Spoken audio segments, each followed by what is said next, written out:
ماہ رمضان میں اللہ کے یہ دو نام چلتے پھرتے پڑھ لیں، شوگر، بلڈ پریشر اور دل کی تمام بیماریاں دور۔ یہ عمل کریں اور ڈاکٹروں کو خدا حافظ کہیں، جسم سے تمام بیماریوں کا خاتمہ ہو جاتا ہے۔ بسم اللہ الرحمن الرحیم۔ محترم ناظرین، آج بھی دل تھام کر سنیے گا۔ کسی بھی نماز کے بعد آپ نے یہ وظیفہ کرنا ہے۔ جو میرے بھائی بہن دوست دولت کی کمی کی وجہ سے اور بے شمار بیماریوں کی وجہ سے شدید پریشانیوں میں مبتلا ہیں، ان ناظرین کو آج میں اپنے سینے کا خاص راز بتانے لگا ہوں۔ انشاءاللہ اس وظیفے کو کرنے سے آپ کی بھی تمام پریشانیاں اور بیماریاں دور ہو جائیں گی۔ اس کا طریقہ کار یہ ہے کہ جب بھی آپ نماز پڑھ لیں اس کے بعد فوراً ایک تسبیح پڑھ لیں۔ اللہ پاک کا ایسا کرم ہوگا کہ آپ کی عقل حیران رہ جائے گی کہ اچانک دولت کا طوفان میرے پاس آ گیا ہے، وہ کہاں سے آیا ہے۔ آج کا میرا وظیفہ ایک خاص تسبیح کا وظیفہ ہے جو میں آپ کو بتانے لگا ہوں۔ اس کو صرف ایک بار نماز کے بعد پڑھ لو، آپ کے پاس جو دولت کی کمی اور بیماریاں ہیں انشاءاللہ وہ ختم ہو جائیں گی۔ ناظرین اکرام، یہ ایک ایسی تسبیح ہے، یہ ایک ایسا عمل ہے کہ یہ ایسا وظیفہ ہے کہ جس کو کرنے سے اللہ تعالیٰ بہت خوش ہوتا ہے، اور یہ تو سب ہی مسلمانوں کا عقیدہ ہے کہ جس سے اللہ خوش ہو جائے اس کی دنیا و آخرت دونوں ہی پلک جھپکتے ہی سنور جاتی ہیں، اس کے ہر بگڑے کام غیب سے ٹھیک ہو جاتے ہیں۔ اس تسبیح کو پڑھنے والے پر اللہ تعالیٰ اپنے خصوصی رحمت و شفقت نازل فرماتا ہے اور اس کو اپنے نیک بندوں کی فہرست میں بھی شمار کر لیتا ہے، اور پھر اس بندے کو جو بھی حاجات ہوتی ہیں ان کو اللہ تعالیٰ جلدی فوراً پورا فرما دیتا ہے۔ اللہ والو، اگر رزق کے حوالے سے کوئی تنگی یا پریشانی ہو تو رب کعبہ پورے سال کا ڈھیروں رزق اور دولت اس کے نصیب میں لکھ دیتا ہے، کیونکہ اس عمل کو کرنے سے، اس وظیفے کو کرنے سے اللہ تعالیٰ نصیب اور تقدیر کے فیصلے کر دیتا ہے۔ آپ کسی بھی دن اس تسبیح کو کر سکتے ہیں، لیکن اگر آپ اس وظیفے کو، اس تسبیح کو روزانہ فجر کی نماز کے بعد کریں گے تو زیادہ مناسب ہوگا۔ ناظرین، یہ جو وظائف اور آیات ہوتی ہیں اللہ تعالیٰ کی طرف سے نازل ہوتی ہیں، اس میں رد و بدل کی کوئی صورت ہی نہیں ہوتی، کیونکہ قرآن مجید میں ہر چیز کا حل موجود ہے۔ اگر ہم خلوص دل اور کامل یقین کے ساتھ اللہ تعالیٰ کی بتائی ہوئی آیات اور احکامات پر عمل کریں تو ہماری زندگی خوشگوار ہو سکتی ہے اور ہمارے رزق کے تمام مسائل حل ہو سکتے ہیں۔ اللہ نے بہترین کلام اتارا ہے، ایک ایسی کتاب جس کے تمام اجزاء ہم رنگ ہیں اور جس میں بار بار مضامین دہرائے گئے ہیں۔ اسے سن کر ان لوگوں کے رونگٹے کھڑے ہو جاتے ہیں جو اپنے رب سے ڈرنے والے ہیں، اور پھر ان کے جسم اور ان کے دل نرم ہو کر اللہ کے ذکر کی طرف راغب ہو جاتے ہیں۔ اسی طرح جن و انس، ہر دو طرح کی مخلوق کے مشاعر و وجدان کو اس کتاب نے لمس کیا ہے اور یہ کہنے پر مجبور کیا ہے کہ انا سمعنا قرآنا عجبا، ہم نے ایسا قرآن سنا ہے جو عجیب، یعنی انسانی معمول و قدرت سے ہٹ کر ہے۔ قرآن مجید کے یہ تمام بیانات شاہد ہیں کہ یہ کتاب اپنی ایسی تاثیر رکھتی ہے جو اس کے ماننے والوں تک محدود نہیں ہے، بلکہ مومن و منکر، مسلم و غیر مسلم، ہر ایک کے دل و دماغ تک پہنچ کر اس کے جذبات، شعور اور لاشعور کو جھنجھوڑنے کی صلاحیت رکھتی ہے، اور عملاً اس کتاب نے اپنے ماننے والوں اور انکار کرنے والوں کو برابر متاثر کر کے دکھایا ہے۔ علاوہ ازیں یہ صرف قرآن مجید کے اپنے بیانات نہیں بلکہ بے شمار تاریخی واقعات اس بات کی تائید میں کھڑے ہیں کہ قرآن مجید کے زیر اثر بہت سے لوگوں نے اسلام قبول کیا، جن میں ایک تعداد ان لوگوں کی ہے جنہوں نے زمانہ نبوت میں اسلام قبول کیا اور شرف صلاحیت سے متصف ہوئے۔ ہر وہ شخص جو قرآن مجید کا کتاب ہدایات و شفا کے طور پر خیر مقدم کرتا ہے اور قرآن مجید کے ساتھ اس کا طرز عمل حقیقی ہوتا ہے، اس کی شخصیت میں قرآن انقلاب پیدا کر دیتا ہے اور اسے ایک نئے سانچے میں ڈھال دیتا ہے۔ تمام مسلمان یہ جانتے ہیں کہ قرآن کریم اللہ تعالیٰ کی طرف سے انسانوں کے لیے نازل ہونے والا ایک عظیم معجزہ ہے، مگر یہ حقیقت بہت کم لوگ جانتے ہیں کہ اس معجزے میں وہ کیا بات ہے جس کی وجہ سے یہ تمام سابقہ معجزوں پر سبقت لے گیا ہے۔ بعض اہل علم کا خیال ہے کہ قرآن کا اعجاز اس کے اسلوب بیان اور بلاغت میں ہے، اور قرآن نے اس کا چیلنج بھی دیا ہے۔ کچھ لوگ کہتے ہیں کہ چونکہ قرآن ہر زمان و مکان کے لیے موزوں و مناسب ہے اس لیے معجزہ ہے۔ بلا شبہ قرآن کریم کے یہ سب وجود اعجاز ہیں، مگر قرآن کریم کا سب سے بڑا اعجاز اس کی انسانوں کو تبدیل کر دینے کی صلاحیت ہے، ہر انسان کو بدل ڈالنا تاکہ وہ ایک نئی قسم کا انسان بن جائے، اللہ کی معرفت رکھنے والا، عبادت گزار، اپنے تمام امور و حالات میں اللہ کی اطاعت کرنے والا۔ ناظرین، اب میں وہ خاص وظیفہ آپ کے حوالے کر رہا ہوں جس کو پڑھنے والا رب کعبہ سے بیٹھے بیٹھے لاکھوں اور کروڑوں کی خواہش بھی کرے گا تو میرا رب لاکھوں کروڑ روپیہ بھی عطا فرمائے گا۔ یہ وظیفہ پڑھنے والے سے رب خوش ہو جاتا ہے، اور جس بندے سے رب خوش ہو جائے اس کا ذکر فرشتوں سے کرتا ہے، اسے نام لے کر پکارتا ہے اور پھر حکم جاری کرتا ہے اور فرشتوں سے فرماتا ہے کہ جاؤ میرے اس بندے کی ہر حاجت کو پورا کر دو، اس کا ہر مقصد پورا فرما دو، یہ جو کچھ بھی مانگتا ہے، جیسا بھی مانگتا ہے، جلدی سے جاؤ اور میرے غیبی خزانوں سے اس کی جھولیاں بھر دو۔ اللہ والو، جب رب کی ذات تم کو دینے کے لیے تیار ہوئے تو پھر تم لوگ لینے سے کیوں انکار کرتے ہو؟ اس کے علاوہ ناظرین کرام، میں اس خاص ویڈیو میں تمام لوگوں سے یہ بھی گزارش کرتا ہوں کہ آپ میں سے بہت سے بہنیں اور بیٹیاں ایسی بھی موجود ہوں گی کہ جن کے رشتے نہیں ہو رہے، وہ بہترین رشتوں کے اسباب چاہتے ہیں یا پسند کی شادی کرنا چاہتے ہیں، نوکری تو ہے لیکن وہ پسند نہیں کرتے اور من پسند نوکری حاصل کرنا چاہتے ہیں، قرض دار ہیں، پریشان ہیں کہ قرض سے کیسے نجات پائیں، میاں بیوی ہیں لیکن ان میں محبت کی کمی ہے، اگر بے اولاد ہیں اور اولاد چاہتے ہیں، یا پھر اولاد تو ہے لیکن نافرمان اولاد ہے یا نافرمان شوہر ہے، گھر میں ساس اور نند کا مسئلہ ہے، بیماریوں میں مبتلا ہیں، غرض آپ کی کوئی بھی پریشانی ہے، آپ یہ وظیفہ صرف ایک بار کیجئے، انشاءاللہ آپ جس مقصد کو ذہن میں رکھ کر کریں گے، میرا رب اس مقصد کو ایک ہی دن میں پورا فرمائے گا۔ حضرت ابو ہریرہ رضی اللہ تعالی عنہ کی روایت کا مفہوم ہے کہ نبی کریم صلی اللہ علیہ وآلہ وسلم نے فرمایا، دو کلمے ادائیگی کے اعتبار سے تو زبان پر ہلکے ہیں لیکن میزان پر بہت بھاری اور رحمان کے نزدیک انتہائی محبوب ہیں۔ قرآن و حدیث میں اللہ تعالیٰ کی حمد اور پاکی بیان کرنے کا بار بار حکم دیا گیا ہے، لہذا مذکورہ کلمہ سبحان اللہ و بحمدہ سبحان اللہ العظیم چونکہ اللہ تعالیٰ کی حمد اور پاکی بیان کرنے پر مشتمل ہے، اس لیے اس کے پڑھنے سے قرآن و حدیث کے ان تمام اوامر کی بجا آوری لازم آنے کے ساتھ ساتھ ان کلمات کا کہنے والا ان تمام فضائل کا مستحق بنتا ہے جو عمومی طور پر اللہ تعالیٰ کی پاکی اور حمد بیان کرنے یعنی سبحان اللہ اور الحمدللہ کہنے کے بارے میں وارد ہوئے ہیں۔ حضرت ابو ذر غفاری رضی اللہ تعالی عنہ سے روایت فرماتے ہیں کہ حضور سید العالمین صلی اللہ علیہ وآلہ وسلم نے مجھ سے ارشاد فرمایا، کیا میں تجھے اللہ رب العزت کے پسندیدہ کلام کے بارے میں مطلع نہ کر دوں؟ میں نے عرض کیا، یا رسول اللہ صلی اللہ علیہ وآلہ وسلم، مجھے اللہ تبارک و تعالیٰ کے محبوب کلام کے بارے میں ضرور بتائیے۔ آپ صلی اللہ علیہ وآلہ وسلم نے فرمایا، بے شک اللہ کریم کا پسندیدہ کلام ہے۔ ایک دوسری روایت میں ہے کہ جناب رسالت میں آپ صلی اللہ علیہ وآلہ وسلم سے استفسار کیا گیا، سب سے افضل کلام کون سا ہے؟ آپ نے ارشاد فرمایا، وہ کلام جسے اللہ تعالیٰ نے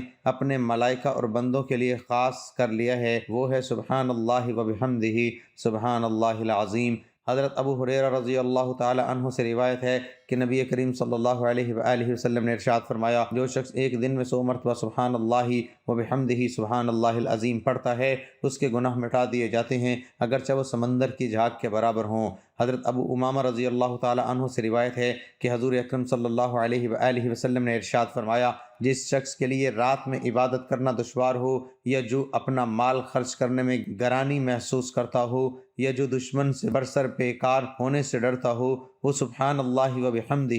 سبحان اللہ العظیم کثرت سے پڑھا کرے، کیونکہ ایسا کرنا اللہ رب العزت کو سونے کا پہاڑ صدقے سے زیادہ محبوب ہے۔ حضرت جویریہ رضی اللہ عنہ بیان کرتی ہیں کہ حضور نبی اکرم صلی اللہ علیہ وآلہ وسلم صبح کی نماز پڑھنے کے بعد صبح ہی ان کے پاس چلے گئے اور وہ اس وقت اپنی نماز کی جگہ پر بیٹھی تھی، پھر آپ دن چڑھے تشریف لائے اور وہ وہیں بیٹھی ہوئی تھیں۔ آپ صلی اللہ علیہ وآلہ وسلم نے فرمایا، کیا جس وقت سے میں تم کو چھوڑ کر گیا ہوں تم اسی طرح بیٹھے ہوئے ہو؟ حضرت جویریہ رضی اللہ عنہ نے عرض کیا، جی۔ تو نبی کریم صلی اللہ علیہ وآلہ وسلم نے فرمایا، میں نے تمہارے بعد یعنی تم سے جدا ہونے کے بعد 4 ایسے کلمات 3 بار کہے ہیں کہ جو کچھ تم نے صبح سے اب تک پڑھا ہے، اگر ان کا ان کلمات کے ساتھ وزن کر لو تو ان کلمات کا وزن زیادہ ہوگا۔ حضرت جابر رضی اللہ عنہ سے مروی ہے کہ حضور نبی اکرم صلی اللہ علیہ وآلہ وسلم نے فرمایا، جس نے سبحان اللہ و بحمدہ سبحان اللہ العظیم و بحمدہ، اس کے لیے جنت میں کھجور کا ایک درخت لگا دیا گیا۔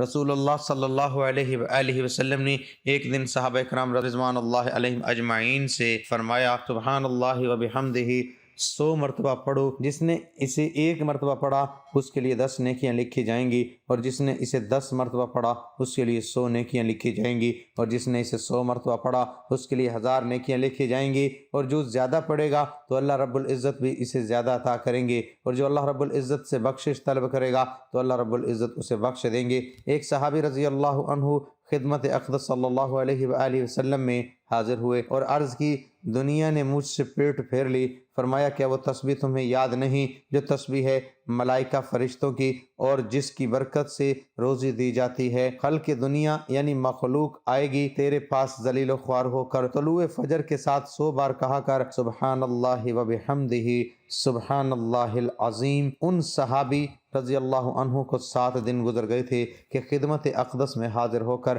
عرض کی حضور دنیا میرے پاس اس کثرت سے آئی، میں حیران ہوں کہاں اٹھاؤں کہاں رکھوں۔ وظائف جو رزق کو بڑھاتے ہیں ان میں سے چند ایک یہ بھی ہیں: روزانہ صبح صادق کے وقت نماز فجر سے قبل یہ کلمات 100 بار پڑھنا، سبحان اللہ و بحمدہ سبحان اللہ العظیم۔ اللہ والو، اب رب سے مانگنے کا وقت ہے۔ جب رب کی ذات خود دینے کو تیار ہے، کیوں نہ رب سے اپنے لیے رحمت، بخشش، مغفرت اور ڈھیر و رزق مانگ لیا جائے۔ یہ تسبیح، یہ وظیفہ پڑھنے والا خوش قسمت ہے۔ یہ تسبیح پڑھنے والا پہاڑ جتنا خزانہ بھی مانگے گا تو ایک دن کے اندر مل جائے گا۔ ناظرین، جو لوگ اپنے گھر سے بے سکونی، بے برکتی کا خاتمہ چاہتے ہیں، اپنے گھر کے بگڑے حالات کو بدلنا چاہتے ہیں، معاشرے میں اچھا مقام چاہتے ہیں، دوستوں، رشتہ داروں، عزیزوں اور پوری برادری میں سر اٹھا کر جینا چاہتے ہیں، وہ ایک بار یہ وظیفہ لازم کریں۔ پوری توجہ سے رب سے مانگیے۔ آپ کو صرف یہ وظیفہ پڑھنا ہے۔ یہ تسبیح آپ کی زندگی کے راستے میں آنے والی تمام مشکلات، دکھوں، تکلیفوں اور پریشانیوں کو ختم کرتے ہوئے ہر قدم پر کامیابی کو آپ کا مقدر بنا دیتی ہے۔ آپ نے اس وظیفے میں رب کے صفاتی نام پڑھنے ہیں اور یہ زیادہ مشکل وظیفہ نہیں ہے۔ یہ عمل بہت ہی آسان ہے، لیکن آپ نے کامل یقین کے ساتھ اور پوری توجہ کے ساتھ اللہ پاک کے یہ صفاتی نام پڑھنے ہیں۔ ان کو پڑھنے کا اور اس عمل کو کرنے کا طریقہ آپ کو بتاتے ہیں۔ تو آپ سب سے پہلے نماز فجر ادا کر لیں۔ فجر کی نماز میں پہلے 2 سنت ادا کی جاتی ہیں، اس کے بعد 2 فرض پڑھتے ہیں۔ پہلے آپ مکمل خشوع و خضوع کے ساتھ فجر کی نماز ادا کر لیں۔ رزق میں اضافہ کرنے والے اسباب، نبی کریم صلی اللہ علیہ وآلہ وسلم نے ارشاد فرمایا، صدقات کی کثرت سے رزق طلب کرو۔ علی الصبح بیدار ہونا نعمتوں میں اضافے کا باعث بنتا ہے، خصوصاً اس سے رزق میں اضافہ ہوتا ہے۔ اسی طرح خوش اخلاقی رزق کی کنجیوں میں سے ایک کنجی ہے، اور خندہ پیشانی و خوش کلامی بھی رزق کو بڑھاتی ہے۔ حضرت حسن بن علی رضی اللہ عنہما کے بارے میں آتا ہے کہ آپ نے فرمایا، گھر اور برتنوں کو صاف ستھرا رکھنا معجب غنا ہے۔ نیز رزق کی وسعت کا قوی ترین ذریعہ یہ ہے کہ انسان نماز کو خشوع و خضوع، تعدیل ارکان کا لحاظ کرتے ہوئے اور تمام احباب اور سنن و آداب کی پوری طرح رعایت کرتے ہوئے ادا کرے۔ حصول رزق کے لیے نماز چاشت پڑھنا حد مفید اور مجرب ہے۔ اسی طرح سورۃ الواقعہ کو خصوصاً رات میں پڑھنا، نیز سورۃ الملک، سورۃ مزمل، سورۃ اللیل اور سورۃ علم نشرح کی تلاوت کرتے رہنا بھی فراخی رزق کا سبب ہے۔ اسی طرح مسجد میں اذان سے پہلے پہنچنا، ہمیشہ باوضو رہنا، سنت فجر اور وطر کو گھر پر ادا کرنا اور وطر کے بعد کوئی دنیاوی کلام نہ کرنا، عورتوں کے پاس ضرورت سے زیادہ نہ بیٹھنا، غیر مفید اور لغوی کلام سے اجتناب کرنا رزق میں اضافے کا معجب ہوتا ہے۔ اگر مرد یہ وظیفہ کرے تو وہ باجماعت نماز ادا کرے۔ اس کے بعد آپ نے جہاں پر بھی 2 فرض ادا کیے ہیں وہیں پر بیٹھ جائیں اور سب سے پہلے 3 بار اعوذ باللہ من الشیطان الرجیم اور 3 بار بسم اللہ الرحمن الرحیم پڑھ لیں۔ پھر اول و آخر 11 مرتبہ درود ابراہیمی پڑھیں۔ درود ابراہیمی ایک بار میرے ساتھ بھی پڑھ لیں۔ اللہم صلی علی محمد وعلی آل محمد کما صلیت علی ابراہیم وعلی آل ابراہیم انک حمید مجید۔ اللہم بارک علی محمد وعلی آل محمد کما بارکت علی ابراہیم وعلی آل ابراہیم انک حمید مجید۔ محترم اور معزز مسلمان بھائیوں اور بہنوں، ایک گلاس پانی لیں اور اس پر اللہ کے یہ 2 نام پڑھ کر مریض کو پلا دیں۔ جس طرح کی بھی بیماری ہو اور کتنی ہی پرانی بیماری ہو، اگر ڈاکٹرز نے لا علاج قرار دیا ہے تو بھی پریشان ہونے کی ضرورت نہیں۔ آپ رب سے اپنے خالق اور اللہ کو پکاریں۔ جس رب نے بیماری بھیجی ہے وہی اللہ اسے دور کر کے اس سے شفا بھی ضرور دے گا۔ لہذا ہمارا آج کا یہ عمل جو اس ویڈیو میں بیان کیا جا رہا ہے نہایت ہی مجرب اور بہترین عمل ہے۔ اللہ رب العزت کے صفاتی ناموں کا عمل ہے، اور اس کا جو طریقہ اس ویڈیو میں بیان کیا جا رہا ہے اس کے مطابق اس عمل کو کریں اور مریض کو یہ پانی پلائیں۔ اللہ کے فضل و کرم سے اور رحمت سے مریض کو ضرور شفا حاصل ہوگی۔ پیارے ناظرین، یہ عمل آپ نے کب کرنا ہے اور کیسے کرنا ہے، مریض کو یہ پانی کب پلانا ہے، تو یہ تمام باتیں اس ویڈیو میں بیان کی جائیں گی۔ بس گزارش ہے کہ آپ اس ویڈیو کو سکپ نہ کیجیے گا اور مکمل ویڈیو پورے دھیان سے دیکھ لیں، کسی بھی قسم کی کوئی گڑبڑ نہ ہو جائے۔ قرآن پاک کی خوبصورت آیت مبارکہ ہے، اور جب میں بیمار ہوتا ہوں تو وہی اللہ مجھے شفا عطا فرماتا ہے، اور یہ اللہ کے برگزیدہ بندے اور یہ اللہ کے برگزیدہ پیغمبر کے کلمات ہیں جو قرآن میں بیان فرمائے گئے۔ ان کلمات کے ساتھ اللہ رب العزت نے پوری انسانیت کو یہ بات بتلا دی کہ شفا دینے والی ذات اللہ کی ہے، اس لیے ہر انسان کو چاہیے کہ جب بھی بیمار ہو تو اللہ ہی سے شفا طلب کی جائے۔ پیارے ناظرین، ہمیشہ یہ بات یاد رکھیں کہ صحت کی نعمت اللہ رب العزت کی عطا کردہ نعمتوں میں سے ایک عظیم نعمت ہے، لیکن صحت مند اور نارمل زندگی گزارنے والے لوگ اس بیش بہا اور قیمتی نعمت کی قدر نہیں کرتے، کیونکہ عام طور پر شروع دن سے ہی ہمیں ایک صحت مند زندگی نصیب ہوتی ہے، اس لیے ہم اسے معمولی چیز یعنی ایک معمولی کی چیز سمجھتے ہیں اور ہمیں یہ کوئی خاص بات نہیں لگتی، اور اللہ کی اس عظیم نعمت پر ہم اللہ کی شکر گزاری تو دور کی بات ہے، ہم عام طور پر صحت مندی کے عالم میں اللہ کی ناشکری، نافرمانی، غفلت اور معصیت، حتیٰ کہ سرکشی اور بغاوت کا ارتکاب بھی مسلسل کرتے ہیں۔ ایسے میں اللہ رب العزت کی رحمت کو جوش آتا ہے اور اللہ یہ دیکھ لیتا ہے کہ میرا یہ بندہ اگر یوں ہی غفلت اور معصیت میں گرفتار رہا تو یہ جہنم کی گہری وادیوں میں اپنا ٹھکانہ بنا بیٹھے گا، یا پھر جنت کے جن درجات کو یہ حاصل کر سکتا ہے ان سے محروم رہ جائے گا۔ چنانچہ ایسے میں اللہ تبارک و تعالیٰ انسان پر بیماری کو بھیجتا ہے تاکہ اپنے بندے کو گناہوں سے پاک کرے۔ پیارے ناظرین، یہ بات یاد رکھیں کہ حکیم طبیب اور ڈاکٹر سے علاج کروانا منع ہرگز نہیں ہے اور اسے سنت سمجھ کر ہی کروانا چاہیے، لیکن یقین ہمیشہ اللہ کی ذات پر ہی ہونا چاہیے اور اللہ سے ہی شفا یابی طلب کرنی چاہیے۔ لہٰذا آج کا یہ وظیفہ اللہ رب العزت کی ذات سے شفا طلب کرنے کے حوالے سے ہی ہے، اور جان لیجئے کہ آج کا یہ وظیفہ ہر اس بیماری کے لیے ہے جس کو ڈاکٹروں نے لا علاج قرار دیا ہے، کیونکہ اللہ تبارک و تعالیٰ کے ہاں کوئی بیماری لا علاج نہیں ہے۔ بعض اوقات یہ بھی دیکھنے میں آتا ہے کہ ڈاکٹرز نے جس مریض کو لا علاج قرار دے دیا ہے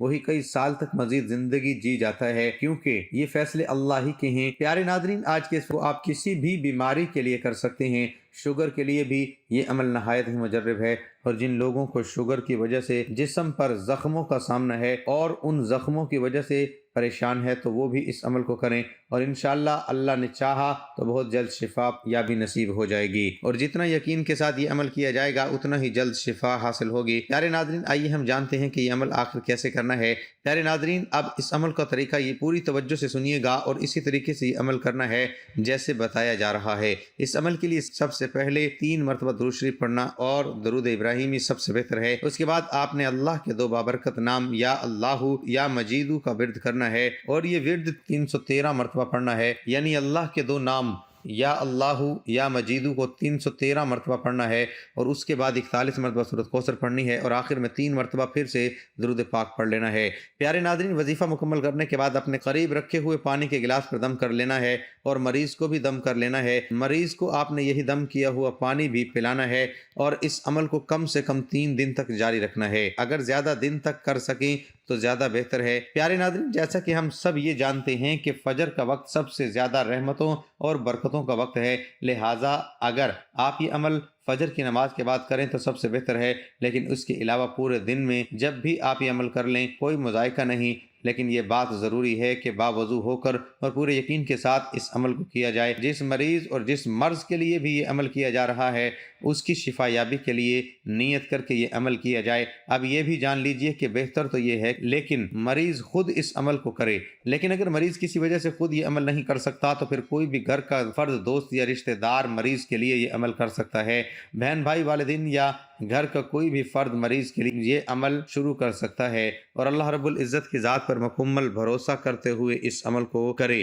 پیارے ناظرین، پہلے ہی بتایا گیا کہ یہ عمل شوگر کے مریض کے لیے بھی نہایت ہی مجرب عمل ہے، لہذا شوگر کا مریض کوشش کر کے یہ عمل خود کرے، اپنے اوپر بھی دم کرے اور پانی پر بھی دم کر کے پانی کو پی لے، لیکن تھوڑا سا پانی بچا کر اسے اپنے زخموں پر بھی چھڑک لے۔ انشاءاللہ یہ عمل کرنے سے شوگر والے تمام زخم ٹھیک ہو جائیں گے۔ یہ یقین رکھے کہ اللہ رب العزت کے بابرکت ناموں میں اتنی تاثیر ہے کہ اس کی عمل کی برکت سے چند ہی دنوں میں ہر طرح کی بیماری دور ہو جاتی ہے، زخم ٹھیک ہو جاتے ہیں، اور جس بھی بیماری کے لیے عمل کیا جاتا ہے اللہ کے فضل و کرم سے وہ بیماری ٹھیک ہو جاتی ہے۔ یہ یقین کامل ہونا چاہیے کہ اللہ رب العزت نے ہمیں جو قرآن کا علم سکھایا ہے یہ تمام علوم کا سردار ہے، اور اس کے تمام نام بھی قرآن کے اندر موجود ہیں، لہٰذا اللہ کے ناموں کا وظیفہ کرتے وقت کوئی شک و شبہ ہرگز نہیں کرنا چاہیے۔ ہاں یہ بات ضرور ہے کہ ہو سکتا ہے کہ اگر کوئی بے نمازی انسان یہ عمل کرے تو اسے اس کا فائدہ حاصل نہ ہو، لیکن اگر کوئی شخص اس عمل کی قبولیت کے لیے اس عمل کے ساتھ ساتھ نماز پنجگانہ کی پابندی بھی کرے گا تو انشاءاللہ اس کا عمل ضرور قبول ہوگا اور صحت و شفا حاصل ہوگی۔ بے نمازی بھی یہ عمل کر سکتا ہے، لیکن کیونکہ بے نمازی کی دعائیں عموماً قبول نہیں ہوتی اور عموماً بے نمازی کے حق میں دوسروں کی دعائیں بھی قبول نہیں ہوتی، اس لیے نماز ضرور پڑھا کریں۔ یہ انسان کو اللہ کے قریب کرنے کا بہترین ذریعہ ہے اور پھر اس کے قریب سے شیاطین انسان سے دور رہتے ہیں۔ پیارے ناظرین، اگر آپ اپنے کسی بھی بیماری کے سبب پریشان ہیں، کافی علاج معالج کروا چکے ہیں، دم درود بھی کروا کے دیکھ لیا ہے اور فائدہ حاصل نہیں ہوا، تو ابھی یہ عمل کرنے کی نیت کر لیں۔ یہ عمل ایک بار ضرور آزما کر دیکھیں، یقین شرط ہے، لہٰذا پورے یقین کے ساتھ کیجیے گا، انشاءاللہ ضرور فائدہ حاصل ہوگا۔ یا پھر اگر آپ کسی ڈاکٹر یا طبیب سے اپنی کسی بیماری کا علاج کروا رہے ہیں تو بھی اس علاج کے ساتھ ساتھ اللہ کے ناموں والا یہ عمل بھی ضرور کریں، کیونکہ دوا میں بھی شفا اسی وقت ملتی ہے، اللہ رب العزت کے ہاں منظوری ہوتی ہے جب اللہ رب العزت کے ہاں منظوری ہوتی ہے، ورنہ کوئی بیمار لاکھ علاج کروائے